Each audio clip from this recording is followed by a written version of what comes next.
Halo sahabat Republik Investor, kembali lagi bersama saya Bima. Di video kali ini kita akan membahas dan mengulas mengenai pergerakan IHSG di hari Senin nanti, mengingat salah satu indeks terbesar di dunia, Dow Jones, pada saat kemarin kita libur ya, dari hari Rabu, Kamis, dan hari Jumat, Dow Jones itu minusnya sampai 3,5%. Nah, seperti apa efeknya ke market kita di hari Senin nanti? Mari kita simak videonya. Baik, bisa kita langsung mulai untuk pembahasannya. Di layar teman-teman semua, kita sudah sama-sama menyaksikan ini merupakan grafik dari indeks Dow Jones.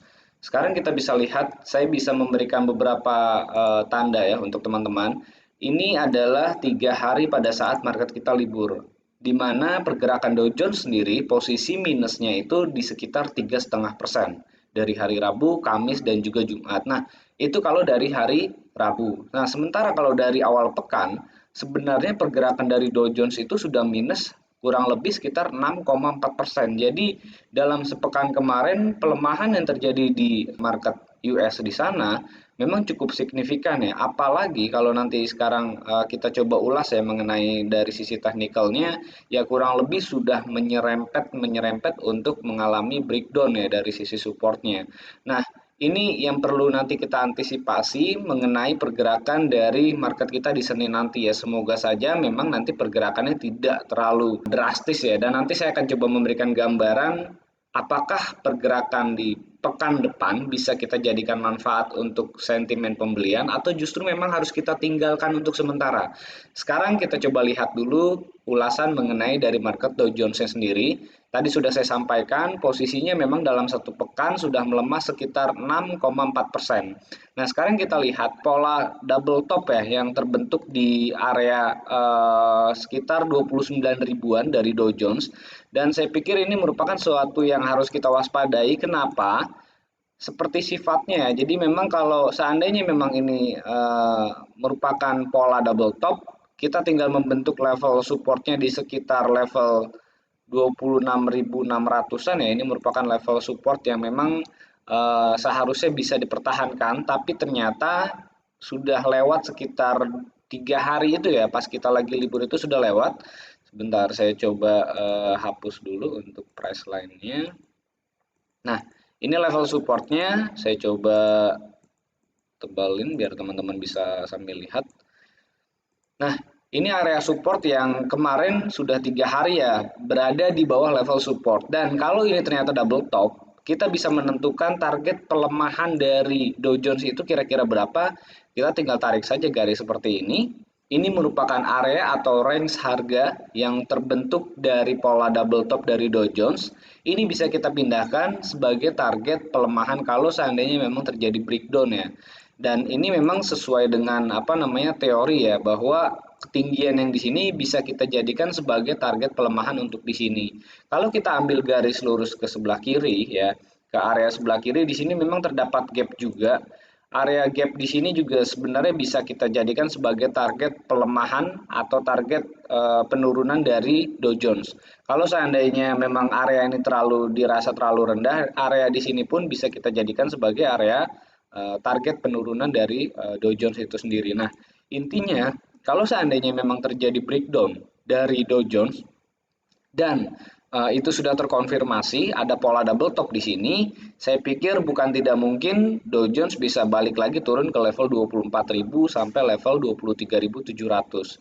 Ada beberapa hal pemicunya, bisa jadi nanti ya pada saat pemilihan presiden yang tidak akan lama lagi di US. Nah, itu mungkin bisa menjadi salah satu trigger pelemahan yang bisa membawa Dow Jones balik lagi turun sampai ke level sekitar 23.700.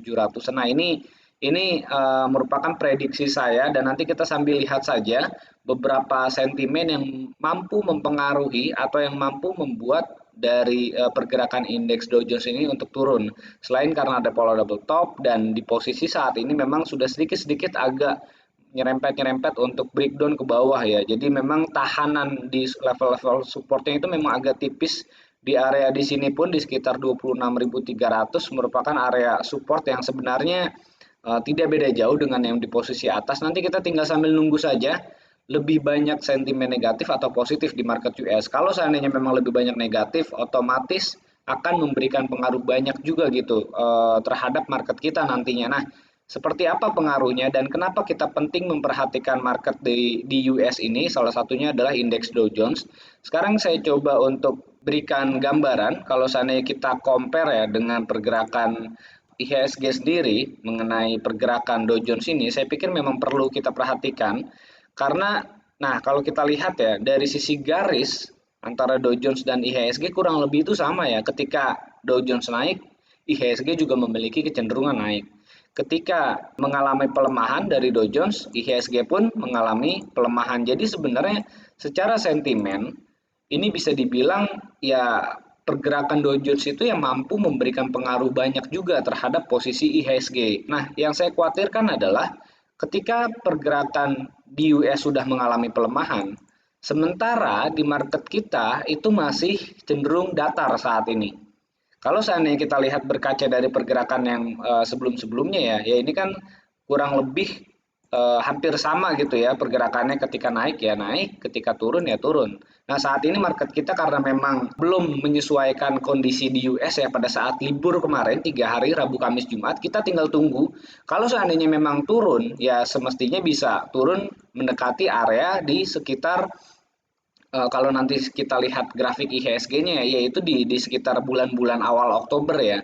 Nanti kita sama-sama lihat untuk pergerakan IHSG-nya. Tapi yang jelas di sini saya mau coba jelaskan pergerakan dari market US, terutama dari indeks Dow Jones, itu mampu mempengaruhi pergerakan IHSG. Nah, mungkin catatan pentingnya itu. Nah, sekarang kita coba lihat pergerakan atau grafik dari IHSG kita. Oke, sekarang kita coba melihat pergerakan dari IHSG kita, seperti apa pergerakannya. Nah, kalau seandainya posisi sekarang di level-level sekitar 5.128, dan kalau seandainya nanti ada pelemahan sekitar 3% ataupun sampai 6% ya satu pekan tadi kalau dari pergerakan Dow Jones ya kita ambil angka tengahnya misalkan di sekitar 3% ya. Kalau kita ambil di angka sekitar 3% dengan posisi IHSG sekarang 5.128 dan kalau seandainya IHSG harus minus sampai di level 3% ya kurang lebih target penurunannya sampai di sekitar 4.974 ya 4.974. Kalau seandainya kita lihat di level 4.974 di sekitar di sini ya. Ya ini sedikit ada area support memang di sini ya kita jadikan saja ini sebagai level-level untuk pembelian. Kenapa? Di bulan November ini sampai dengan di Desember adalah bulan-bulan di mana area pembelian terbaik sebenarnya dari beberapa tahun belakangan ini ya dari IHSG. Pelemahan yang mungkin nanti akan terjadi ataupun ya saya pikir kalaupun turun ya saya sih berharapnya nggak jauh dari level-level 5.000 tapi kalau ternyata nanti turun sampai di bawah 5.000 beli saja untuk beberapa saham blue chip tidak perlu ragu dan tidak perlu takut saya pikir di bulan November, di bulan Desember adalah momen-momen terbaik untuk teman-teman mulai memikirkan opsi investasi dengan nilai yang jauh lebih besar. Kenapa?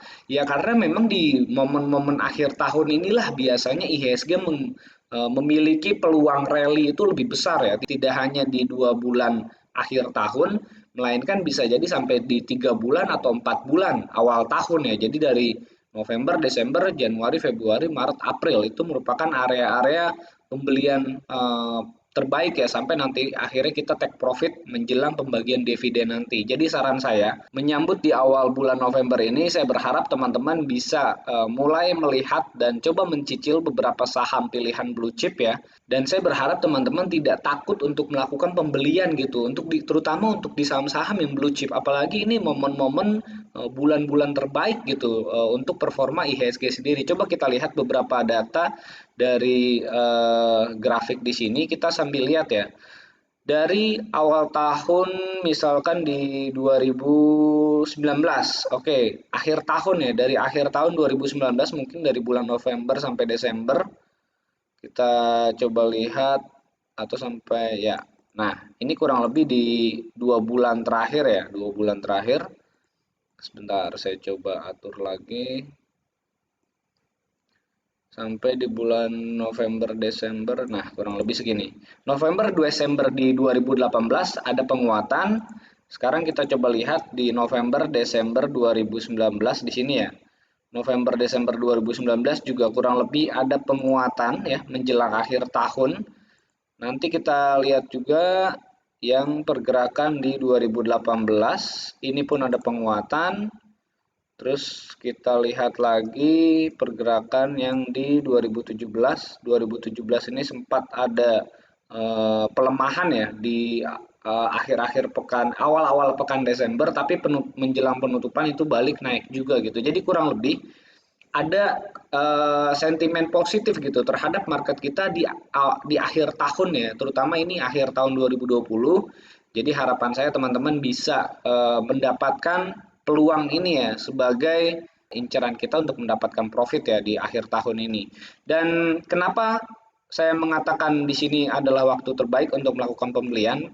Di bulan Mei lalu ini saya ada beberapa catatan juga. Waktu itu sempat ada live Instagram dengan salah satu narasumber kita, Ike Widiawati ya kalau teman-teman ingat pada saat itu. Saat itu saya memberanikan diri untuk coba membahas tema masalah time to buy, jangan takut beli saham di kala pandemi. Ini di hari Rabu 13 Mei pada saat itu. Kalau seandainya kita lihat pergerakan IHSG di 13 Mei pada saat lalu, 13 Mei itu nah di sekitar area-area di sini ya.